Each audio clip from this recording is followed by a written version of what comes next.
all time. We said if he loses, he'd probably deserve a rematch, but man, the idea of a Jon Jones fight seems awfully exciting right now. And Jon came out, tweeted, said, "Show me the money."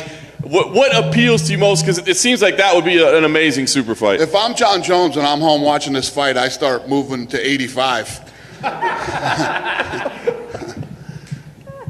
You think?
Hey, Dana, back here to your right.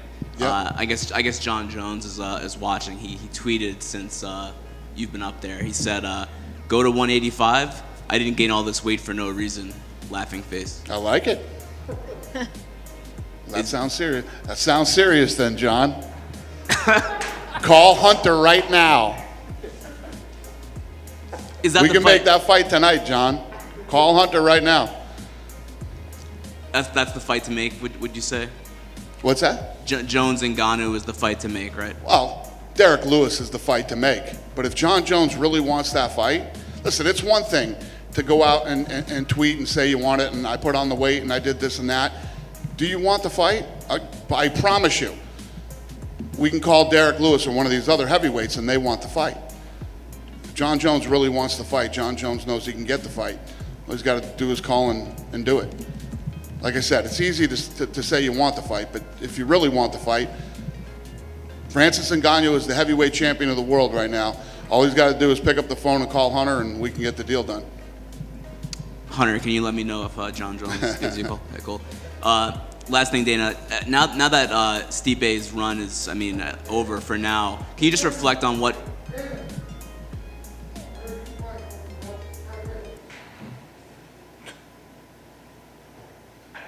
That was fucking weird, huh? Holy shit. What the hell was that all about? He didn't look ready. Send him to Oscar. What did he say to me? Send him to... He's ready to fight for you. He's ready to fight for me? I think you dropped the business card. He doesn't look like he's in fighting shape. Poor guy. Anything else? Yeah. I just want to ask you if you could reflect on what Stipe has done over the last few years as the heavyweight champ. Oh, I'm sorry, say that again? I just want to see if you could reflect on what Stipe Miocic has done over the last few years as heavyweight champ. Yeah, I've had this weird relationship with Stipe, but I love Stipe, man. The guy's as solid as you can get, kept his job as a firefighter, is loved in his hometown, and will go down as the greatest heavyweight ever in UFC history, in the sports history, actually. And, tonight's Francis's first night. I don't know what the future holds for Stipe. Obviously after this fight, he's got to go home and, heal up, spend some time with his family, and then we'll talk about what's next for him. But, I have nothing but the utmost respect for Stipe Miocic and everything he's done in this sport and for this company. Hey, Dana. With the star power of Francis Ngannou and cities opening back up, is there an ideal location you'd have him have his first title defense? For Francis? Yes. Where's his first title defense? Yeah, an ideal location with cities opening I don't back. know. We got to see as this stuff. What I'm hoping is we go to Jacksonville, then we go to Texas, and then Vegas, and then we just keep rolling. With full sold out events. So.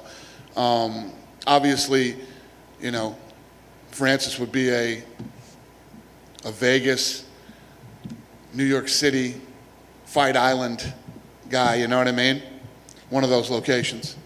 And lastly, with Sean O'Malley getting right back where he left off, I know he had the loss to Cheeto Vera. They've been barbing back and forth in social media. Do you see an opportunity for those two to run it back? Does that fight interest you? Yeah, I don't know. I mean, obviously, you can make that fight anytime. That one's always there. So, yeah, I don't know. I don't know what's next for either one of those guys. Dana, just one question for me. Hi. This is the last pay-per-view scheduled in Las Vegas before you hit the road. Is it conceivable that you could come back for a pay-per-view event at Apex this year?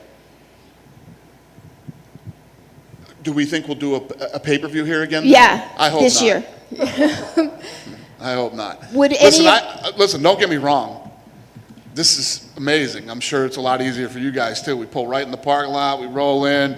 You know what this is kind of like? Everybody who's getting lazy and used to working at home, where you don't really have to put, you leave your pajama bottoms on, put a nice top on, sit in front of your computer screen and Zoom somebody. It's the easy, lazy way to do things, but this isn't the right thing to do.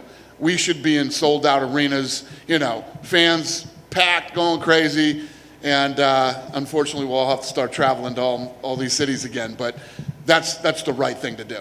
This is the easy, lazy thing to do, and it's nice, and it was awesome while it lasted, but hopefully this is over. There are also 2 events on the schedule. Are those events, could they be moved as well? Are you looking to move them?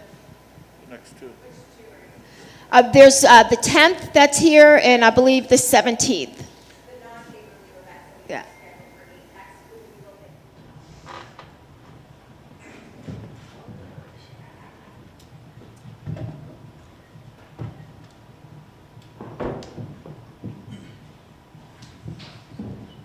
Francis, congratulations on winning the title. It's been quite the journey for you to get here, and I'm sure it's still kind of all soaking in, but what are the emotions right now that you got that belt on the table next to you? Thank you, John. I feel great, man. It's been 3 years that I've been living without it. I always thought that I could have it 3 years ago. So tonight there wasn't a place for mistake. So as me and my team, we've been working as it was like on my corner, always remind me to calm down and execute the game plan perfectly, and here we are. Yeah, I'm sure you'll want to go back and watch it and break it down, but overall it seemed like a pretty flawless performance. Patient, very mature. How did you feel about your performance in there? Did it play out the way you wanted it to? Yeah, absolutely. As I said, the game plan was to be relaxed, not to rush at all, calm down, and because my team, they know that that's the moment that I have the best of myself when I'm relaxed. I'm not rushing to cut someone's head. We know that you have the power to knock out anybody, but I'm curious, when you stuffed the takedown, you got that, you showed the defensive wrestling. How much did that mentally do for you in that moment to say, oh, I'm ready, I've got this? At that specific moment, I didn't think about it, because in the past few months, I've been stopping a lot of takedowns, and that has been like the most part of my training. I had a training camp before a training camp. I've been working on my wrestling for like 6 months, even before the fight. So at that moment, I didn't think about it. What I thought about it